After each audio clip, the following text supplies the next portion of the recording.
Cette journée nationale va être donc essentiellement faite pour les leucémies aiguës. Il s'agit d'une maladie extrêmement brutale. On ne peut pas prévoir cette maladie, il n'y a pas de facteur prédictif ou de possibilité de prévention. C'est une maladie qui arrive du jour au lendemain. Le traitement des leucémies en pédiatrie, c'est un des grands succès des dernières 50 ans, parce que dans les années 60, la grande majorité des enfants meuraient de leur leucémie.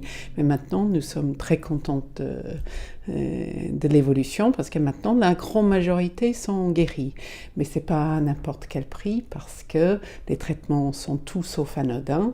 Donc l'enjeu de nos jours, c'est de guérir autant, voire plus. Et bien sûr que de nombreux progrès ont déjà été faits, ce qui permet d'avoir actuellement des traitements dans le domaine de la chimiothérapie pour les enfants très performants et qui permettent d'avoir des taux de réussite et de guérison qui peuvent atteindre 70, 80, voire 90% des cas. Par contre, l'adulte, c'est plus difficile parce que les pronostics sont plus sévères dans cette maladie, particulièrement les sujets plus âgés. Et donc là, il y a une urgence à faire des progrès. Il y a urgence parce qu'il y a quand même 20% des enfants qui ne sont pas guéris.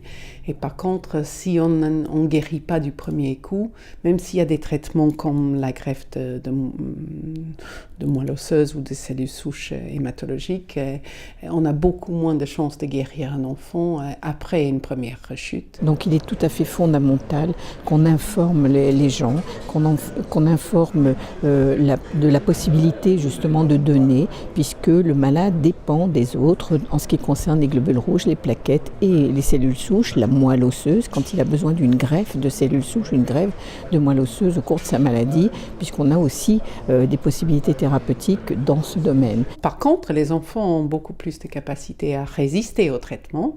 Ils peuvent rebondir plus vite, mais c'est quand même les enfants sont en phase de croissance, donc il faut être extra vigilant des traitements qui sont donnés. Cette journée nationale est fondamentale pour essayer de ne pas avoir peur de cette maladie, de la comprendre, de savoir qu'elle existe, qu'elle est à ce moment-là extrêmement grave pour les patients, mais qu'on peut les sauver. Tout ce qu'on fait pour comprendre ce cancer, à terme, apportera à toutes sortes de malades atteints de toutes sortes de cancers. Donc tout ce que vous pouvez faire pour la leucémie, vous le faites pour le cancer en général. Et une personne sur 3 est atteinte d'un cancer qui est de plus en plus souvent guéri. Et la dernière grande découverte ces dernières années, c'est également donc, les cordons ombilicaux qui contiennent des cellules qui permettent de donner une moelle chez un receveur. Et donc là aussi, on peut faire une demande à ce niveau-là.